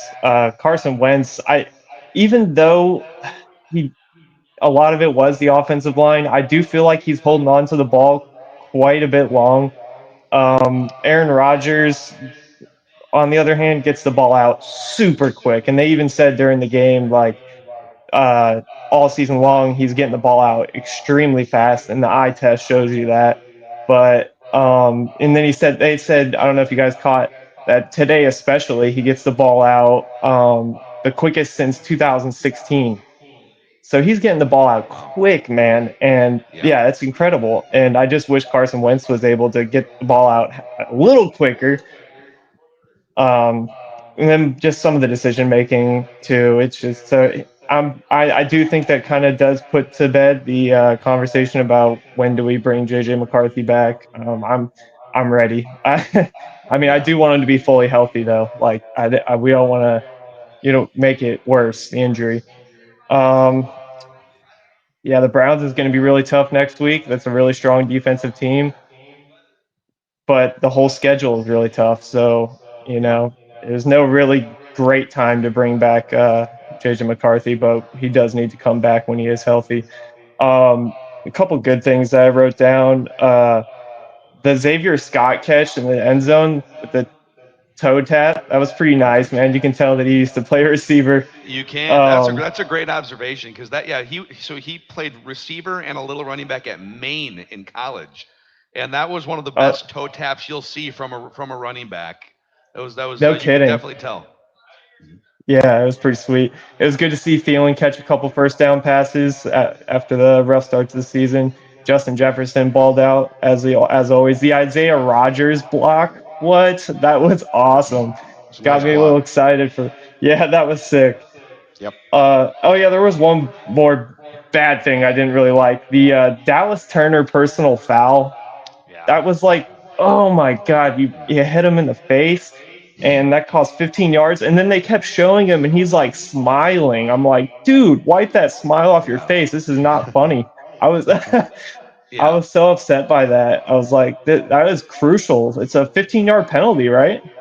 Yeah, so it was a 15-yard penalty. Chris, thank you, man. Some really good points. Can I just, it's dumb, even if you're retaliating because, he hit me first. In that moment, you can't, right? But did I miss something? So the official was standing right between Dallas Turner and the Steelers player, and the Steelers player is literally grabbing and pulling Dallas Turner's face mask to start the altercation, and she's staring at it. And then Dallas Turner responds by, hitting him upside the head. Right. Then the flag comes out. But that should have been offsetting 15-yard penalties, right? Not to be a homer, but and in the first half, the Byron Murphy Jr. was the same way. He got hit first. Unfortunately, if you retaliate, they get you. Like, they'll give you the first. Yeah. So, like, if the Vikings had been like, I'm just going to haul off and hit this dude. Yeah. And then the Steelers had retaliated, the Steelers get the flag. But, yeah, at that point in time, too, and I feel like with Murphy, I mean, it's a dumb play by him, too, but he's a veteran, right? Dallas Turner's like, dude, you've got to prove you belong out here as much as possible. The Van Ginkster is hurt. You got your chance. To his point about Aaron Rodgers' passing time, our friend Kevin Seifert tweeting this. Per ESPN research, Aaron Rodgers averaged 2.17 seconds before throwing, his lowest time since that stat was first tracked in 2016. Wow. So he was getting rid of the ball incredibly quickly. Yeah. And it worked. Also, on the injury front, Brian O'Neill, according to Kevin O'Connell, will have an MRI tonight in Dublin. And they were examining his MCL, which is not great news. Oh my! And then asked about Ryan Kelly's second concussion in 4 games and whether larger conversations need to be had about that. O'Connell defers to the medical staff and says it's not his lane to weigh in on.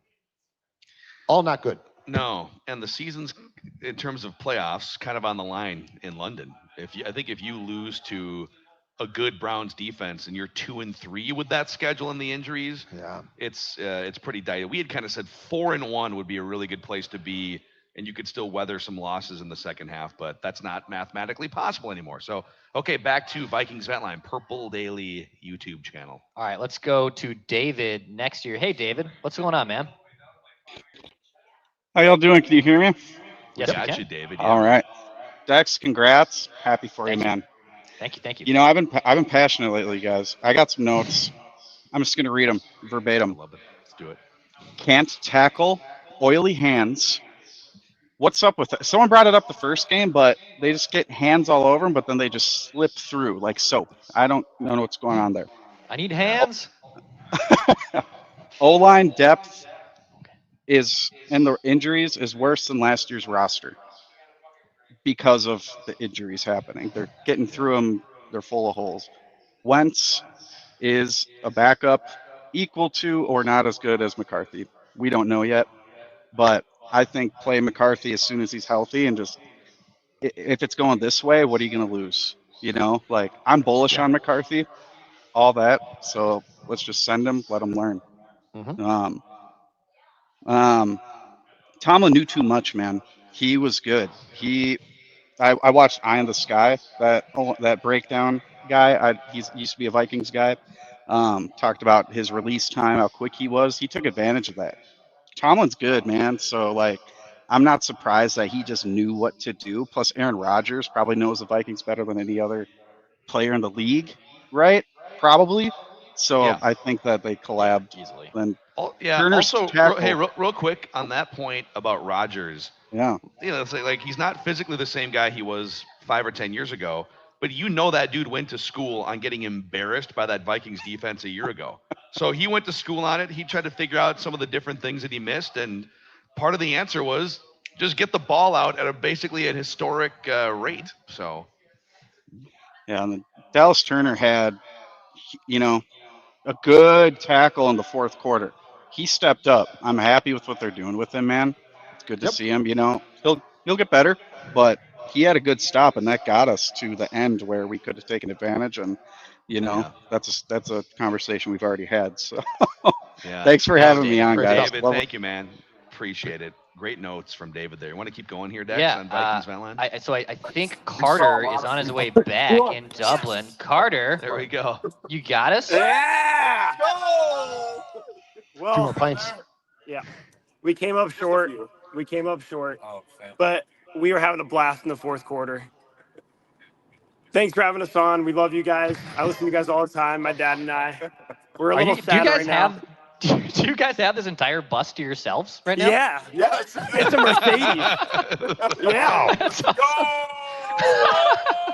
Dude, where are we going next? Just bring us with. We want to party with you. Of course. We're going Take to a us pub, with you. Jimmy's our bus driver. We're on a tour group. Jimmy. We're in a nice Mercedes bus. Man, I love you. This is amazing. Thanks, Carter. I feel like we should Enjoy just yourself, like live stream. We should just stop and then live stream wherever Carter and his family are going right I will now. say this. Oh, man. Carter and his family are handling this loss incredibly well. Yeah, that's about as good as you can handle it. Well, it's a fun, you're in Dublin. I'm giving him credit. I'm not trip, criticizing him. You're not gonna be depressed the rest of the day. The only people that shouldn't enjoy this trip now is the Vikings. Yeah. Send everybody home. Let's just have it be focused on football, okay? Yeah. By the way, so coming into the game, the Vikings offense had the highest sack percentage, like percentage of pass attempts that are sacks coming into the game, and they gave up 6 more today. So I think they're getting sacked on almost 20% of dropback. The last 5 games the Vikings have played, starting with the Rams playoff game, their quarterbacks, which of course start with Darnold, then go to McCarthy, and then Carson Wentz, 27 sacks. That's a lot of sacks. They've been sacked 9-3, 6-3, and 6. That's the second time this year a Vikings quarterback has been sacked 6 times. That is aggressive. Yeah. All right, let's go back to the Vent Lines here, YouTube channel. Greg, what's up, buddy? You're on Vent Line. Boys, good to see you. What's up, man? Hey guys. Hey, Dak, man, I got something beautiful for you, man. This is something good for me, to you, and to all the new pops on planet Earth. All right, how to raise an exemplary child. Okay. Now, my grandpa, he never told me what to do. He asked me, he says, Greg, I got to go out in the garden. Could you come help me? I got to go pick apples. Could you come help me? Because little ones, they can't wait. About the time they get toddling age, this is when you got to implement that, okay? All right? And could you come help me? Could you come help me? Could you come help me? And one day that old man walked out that door and didn't ask me if I wanted to come help him. And guess who was running out the back door screaming at him, Grandpa, you sure you don't need any help? Didn't even realize how good of a job he did Rudy Mantuti and me until one day I walk out the door and my daughter comes out and yells at me, Daddy, you sure you don't need any help? Use that, buddy. You'll raise an exemplary child that way. Now, I want to get to some defense stuff and some offense stuff, all right? Congrats, by the way. So there was a play early on, but yeah, no problem, man. There was a play early on where Mason get the ball. I think it was in the first quarter, and he's getting chased down, and he gets tackled for a loss in the backfield. But Wentz is right there running with him. If he would have just turned around and chip blocked that guy, Mason probably would have had a chance to go run off and get another 10, 12 yards. There wasn't nobody in front of him.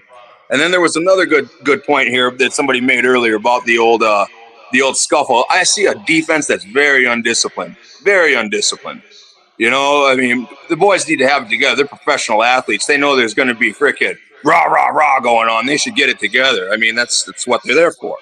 But you can't have that costly 15 yards when the game's on the line. I mean, that's just not going to – that dog isn't going to hunt, And now you have a new weekend coming up, and now you got another game. And at this point, I want to play a dumpster fire and everybody's in the trash bin kind of scenario here. Worst case, all right? Let's say this season just ends up, for some reason or another, flying off the rails, all right? And we got number 1 next year. Now, are we going to draft a QB? I mean, there's a lot of dumpster fire. Greg's going. Okay, hold on. Greg, thank you. Just for fun, let's walk down that path for a second. Okay.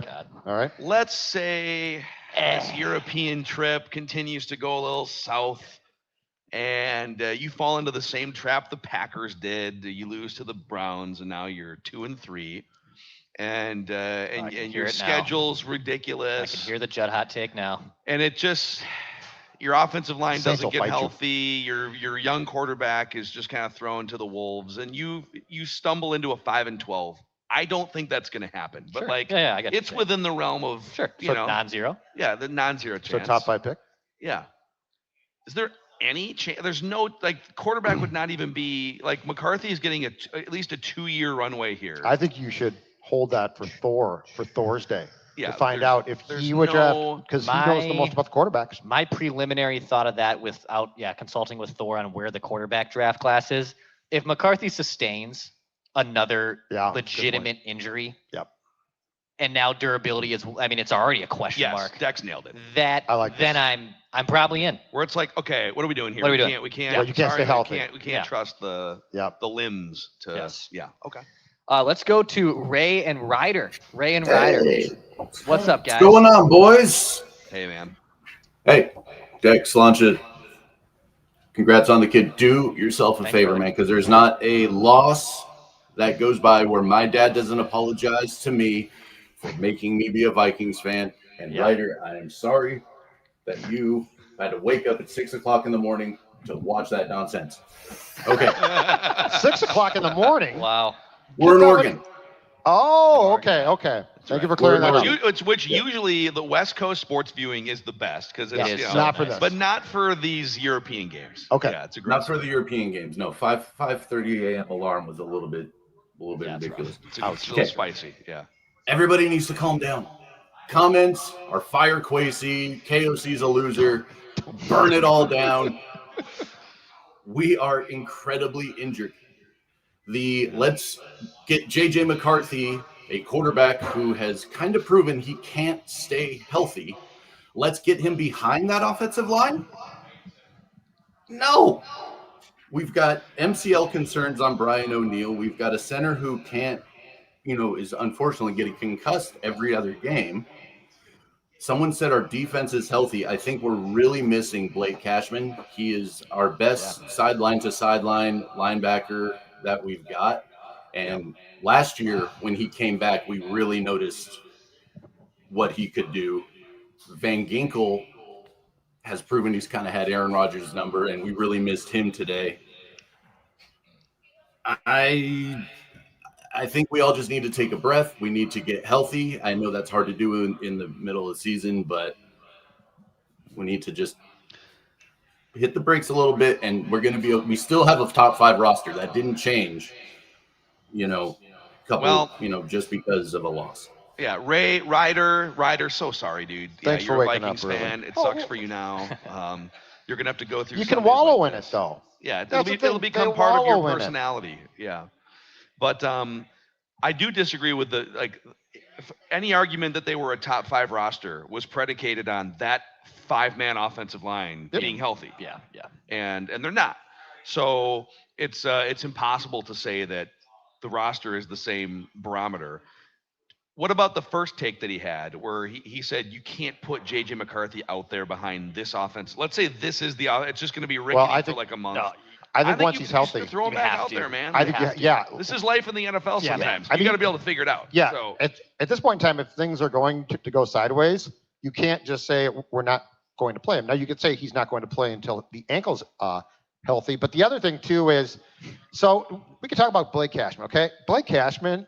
One of the reasons why he was available to the Vikings a couple of years ago is because he has a history of being hurt a lot. Yeah. Ryan Kelly. And if you guys recall, somebody asked there was a question in an off-season press conference, I think, to O'Connell about your signing guys are pretty good here, but a lot of guys who have been hurt. And his response was, our medical staff's incredible. They've got the Mr. Miyagi thing. They keep guys healthy. Okay, Nick Paparesta. Which is, but that's not sustainable. Like, it's not that they're good or bad.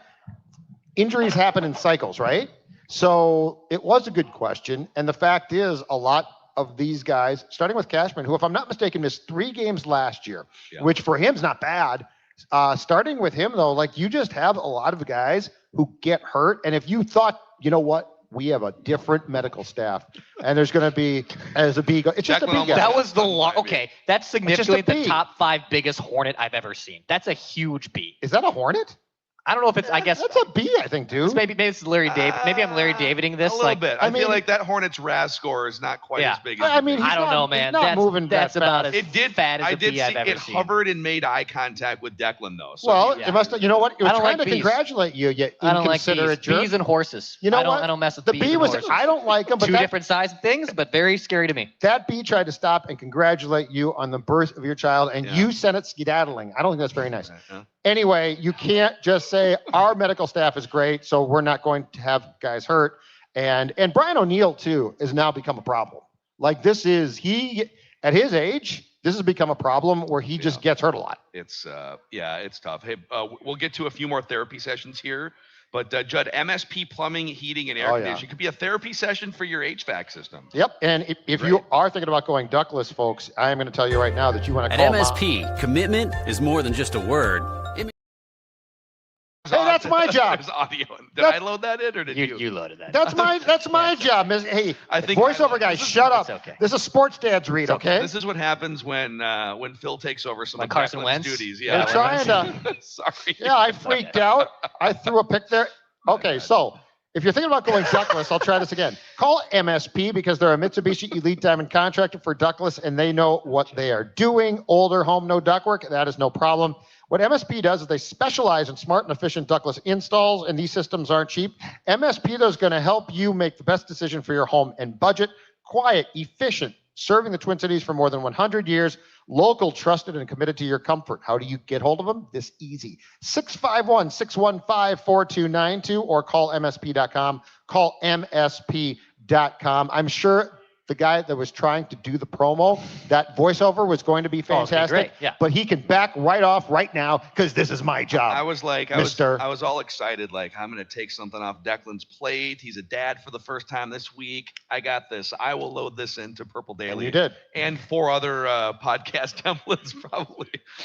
My bad. All right, Dex. Underdog. What's going on Underdog? Underdog is great. I got some winning pick'ems sent to me over the weekend from people that have won on college football, like huge college football weekend yesterday. So whether it's college football, NFL, PGA Tour, NBA and NHL season coming up here, go to Underdog. Sign up with promo code SCORE, SKOR. Play $5. Now you get $100 in bonus cash when you play your first $5. So go down the Underdog app, sign up with promo code SCORE, send me those winning pick'ems. Underdog, promo code SCORE. And then when you do so well on Underdog, that you're gonna now get into a bigger house. Yes. Who should help you move into that house? Oh, that's 2 men in a truck. Okay, so whether maybe a new offensive lineman, a new center coming to town, Judd, by the trade deadline, and you need some bigger beef, don't have him do it. Don't have his offensive lineman buddies do it, who are big guys. Have 2 men in a truck do it. They have the size trucks. They have the crew. They'll get your stuff safely, securely, unpack it, pack it, make sure it gets in and out of that house appropriately. Go to 2meninatruck.com, get your free quote today, and tell them that Purple Daily sent you. Yeah. Cheers to the last segment here of this therapy session. Is this it? Nice, good for you, man. Oh, you waited that long? He did. Oh, I would not have waited that long. I popped mine quite a while Part ago. of it is, tell you right now. I gotta be honest, part of it is I gotta pee. In about, I don't know, like 2 I'll just minutes host. left in the third I'm quarter, good. I had to pee, and I've been holding it since Why? then. Well, there's a lot. We have takes. We got takes. Well, man. yeah, there's bathrooms right there. Yeah, I'm going to tell you right now, too. Folks, if you haven't tried it yet, my friend Pat sitting right here, unbelievable beer. It is a first team All-Pro Pro Bowl beer. That's right. NASCAR driver Judd here. All right, who's next on Vikings Vent Line? A few more left. Hey, Roman, what's up, man? You and your little buddy here. What do we got? Yeah, well, baby girl Emma wanted girl. to welcome Sonny Goff to the world. Emma. Hey, Peanut. Oh. Yeah, she's 6 months old today, so she's in for a world of pain, and started the first Viking season for her not too great. So we'll see. But first off, guys, love y'all. Thanks for having me on the show. I've been on a couple of times and listen to you guys every single day, and I got my dad to listen to you as well. So nothing but love from Iowa here. Now on to probably some negativity, but I got to get it off my chest. So this is the second worst offseason in the new regime, hands down, because they gambled and it misfired on a bunch of older players that are injury prone. And I get it. It's always going to be a gamble and you can't control injuries.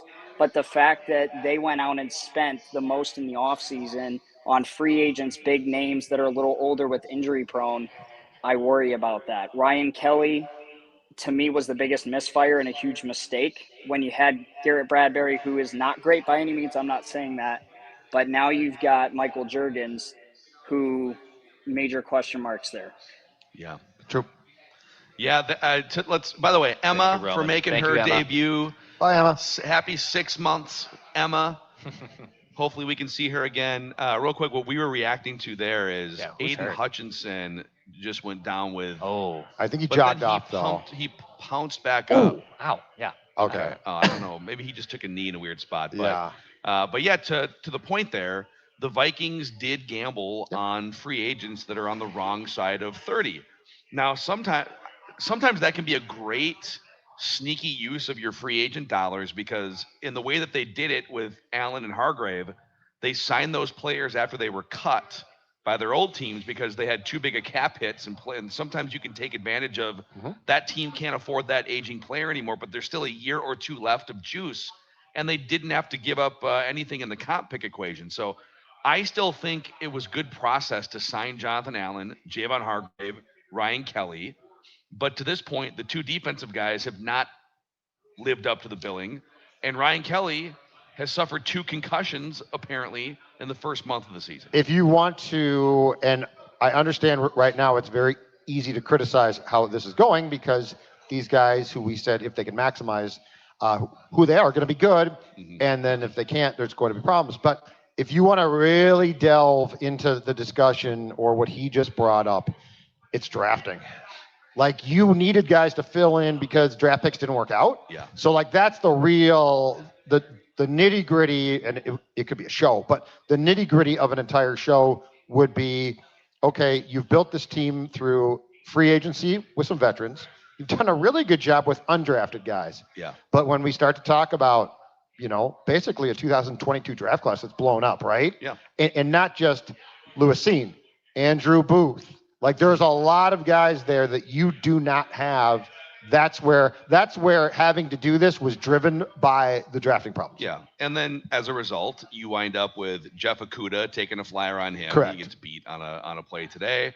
And maybe some of your backup offensive linemen are below the level. If you had nailed 2 extra guys in the draft, is your depth a little bit better? So it's definitely a thing that lingers over the organization. All right. Back to Vikings Vent Line here. Purple Daily YouTube channel. Yeah, a couple more. Let's go to Trey. Hey Trey, what's up, man? What's up, You're on Trey? Vent Line. Nice mustache. How's it going, boys? Good to be on here. Yeah. I know you guys got a lot of people lined up yet, so I'm gonna fire through these takes here as quick as I can. Top one here. KO needs to keep a close eye on JJ and be attached at the hip with him this week, because after watching Carson Wentz today, I mean, yeah, he's a backup, but I saw a lot of mistakes that veteran quarterbacks just can't be making, even if you're a backup. I mean, looking down receivers, holding on to the ball too long, just, not putting the ball in the right spot for his receivers. That's all stuff that I think would have changed the outcome of the game even a little bit. So I think we got to keep an eye on JJ. And if he's not 100%, I think even getting him back in and getting him reps would be more valuable than, tanking the next few games with Wentz. Second take here, that 2/3 of the offensive line that you guys were talking about that were out, I think they need to go. Brian O'Neill, I don't know if this stat is legit. I got it off of Vikings territory, but it says Brian O'Neill has allowed 18 pressures so far this season. And obviously the 2 big sacks with JJ against Atlanta. I mean, him and Ryan Kelly, they're not producing at all. I think they have no value to this team, and I think they were both a huge miss in the draft. So as far as I'm concerned, those 2, and then obviously Jurgens and School need to get out of Minnesota. Jurgens and School have no place in the NFL as far as I'm concerned, just from what I've seen. And then my last one, I haven't heard anybody talk about it yet, but that big play with Addison, I don't care how fast he thinks he is. I know he's a great player, but if you're that far ahead downfield, how do you not take a quick glance over your shoulder to see if there's anybody there? I mean, if you take a quick glance and you see somebody's right behind you, if he high steps 2 yards, that play is in the end zone. That's a touchdown, and you have the extra 45 seconds that they wasted trying to get that ball in the end zone the next 3 plays, and I think that changes the ball game completely. So I'll let you guys talk about it. Thanks for having me on. Love you guys. Thanks, Trey. No, Trey, I'm glad Trey brought that up. I think if you math it out, it didn't change the math that much because let's say, I agree, by the way, it's weird that he got caught. You got to score a touchdown in that spot, man. You can't get hunted down from like 30 yards away. At the 1? Yeah. But so I think there was like maybe 240 or 230 left. Call it like 240, 245. And let's say they score with 245 left or something. Steelers run a play, you call timeout. Steelers run another play, get down to the 2-minute warning. The only way it would have mattered, and maybe someone can prove me wrong on this, is if it was like 255 or 250, and those 2 plays the Steelers would run would require a third play before the 2-minute warning. So it might have cost you like 9 seconds, which in the end they had a 4th and 18. Time was not a factor at the very, very end. They had a 4th and 18 that they had to convert. Right. So if they convert it, maybe you would have had one extra play, and we could have talked about the time crunch there. But I agree. It was weird that he didn't score a touchdown. I agree with this point that you would like to see him score. Period. Yeah. Off that, now I did think that it was a broken play of sorts, and if you go back and watch it, I think Wentz was as surprised as Jordan that Jordan was that open. And he catches the ball sort of flat-footed, not in stride, obviously. He stopped and caught it. Yeah. So the whole play was weird. Wentz was clearly just trying to make sure that he catches it because he's wide open, right. and then Jordan caught it, but he was basically standing still, and then he pivoted and ran. So, but yes, you would have. In a perfect world, he scores fairly easily, I think. Yeah. And then let's go to Pierce. Pierce, what's going on, man? What's up, Pierce? Hey, how's it going? How's it going? Thanks for having me on again. Second time. Nice. I got a couple of thoughts. I'm one of the guys I'm not giving up on Carson Wentz just yet. Just because of the fact that our O-line hasn't been healthy all season. We haven't actually got to see what they can do as a healthy full unit for a full game. So I haven't given up on Carson Wentz in that regard, just because of his experience. The defense, I trust our defense, but at times it seems like they get off to a slow start. I say before the Bengals game, with the comeback, they always tend to show up when they need to at the end of the game. But with the Bengals game, they came out dominating the whole entire game. If they can get that consistency to not necessarily dominate in the whole entire game as in that fashion, but whereas you're not having to, hey, we need this next play or it's going to be the game. And also, if you write this hot take down, I believe no matter what the outcome is of next week, we come out of the bye and we beat the Eagles regardless who's at quarterback. Oh, wow. Wow, dude. It's a hot take. Pierce. Wow, that's a take and a half right there. Pierce, thanks for bringing it to wrap it here on Vikings Vent Line. Yeah, I would say I'm not going to promise a win over the Eagles, who are just absolutely boat racing the Bucks in Tampa right now, 24-3. Yeah, I'm glad you're not doing that. But I also think there is something to be learned from previous Viking seasons. 2017 was a great example earlier tonight, where whatever you think is, and this applies both ways. The Dolphins the other way a couple years ago, where they're beating teams scoring 70 points.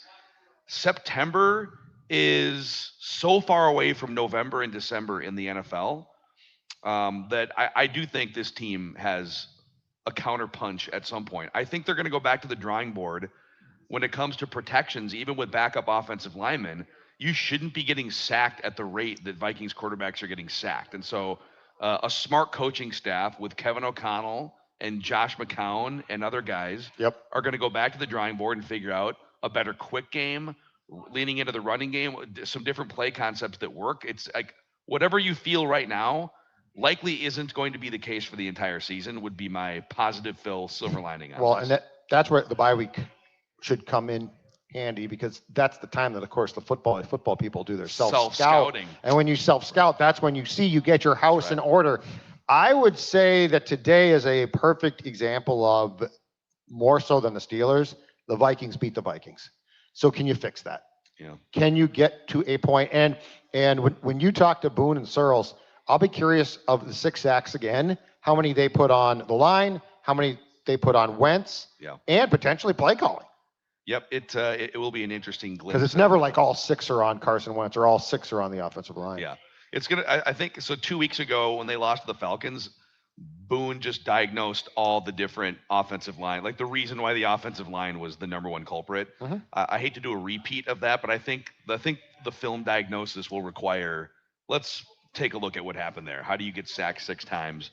And we'll look at some of the good stuff too. But Any final thoughts from you guys here from Padraigs in Northeast Minneapolis? It was super fun here. Yeah, it was great. The entire morning. Hell yeah. It's a great way to start. vibe. Thank you. The room was full, and people were looking Dude. forward to a big Yeah. game in Dublin and an exciting Vikings win, and instead they got sort of a goofy game. It was pretty wild though. Like the doors opened at 8 o'clock in the morning, and the line that was waiting at 8 o'clock essentially filled the entire place by 8:05. So it was raucous. It was a blast. But final thoughts from you guys. Yeah, well, actually, I kind of wonder watching this. We're recording this like at 1:30 p.m. as we're wrapping here Central Time. But Flacco's thrown a couple picks. I actually wonder if the Browns make a quarterback change next week. So like, don't get me wrong. Yeah. The biggest obstacle for the Vikings is that Browns defense. Like, I'm not saying the quarterback for the Browns is irrelevant. But Shedeur Sanders is going to be tough to track down next week. That's not going to be a huge thing. But It's going to be there. getting a win to go into the bye is going to be absolutely massive. And I hope to God it's the last time I get to watch Carson Wentz. Did you guys hear Shedeur to some reporter last week basically say like, I've seen the quarterback play in the NFL. I know I'm better than most of those guys. Yeah, like, dude, you might want to just take a deep breath. Delusional. Be quiet, bro. Delusional. Miles Garrett, though, does scare me. Yeah. I believe the penultimate caller talked about Brian O'Neill, and if I heard this right, said that he was a disappointment. If I am, so I think he might have been wrong on the pressure numbers. Okay, but Brian O'Neill also a second round pick out of Pitt in 2016, 17, something like that. Brian O'Neill's been a very good player. Now he's getting hurt a lot now, and so I have concerns probably behind Ryan Kelly's status about his career. But that being said, Brian O'Neill's been a very productive, nice find from Rick Spielman, so I don't think it's fair to call him a disappointment. Yeah. All right, dudes. I think that's a wrap here. Vikings Vent Line therapy session on the Purple Daily YouTube channel. Thanks to those of you also from Dublin who checked in, from the stadium, from buses, from pubs, and to anyone we didn't get to, keep sending in your emails to vikingsventline@gmail.com, and we'll get you on in the future here. So Vikings are 2-2. We will have our hottest Vikings takes tomorrow on Purple Daily. Chef Mackey here will do the pie chart of blame. I'm already sort of tinkering on this little notepad here. So we'll see what comes out there. We'll have trenches with Boone to diagnose. And thanks to those of you who stuck it out here the entire day at Padraigs in Northeast Minneapolis. For Dex, for Sonny, who's now got a couple Vikings games under his belt. For the sports dad, Judd, Crybaby Craig's also keeping it spicy in here. I am Phil. Padraigs, huh? And this is Vikings Vent Line. See you.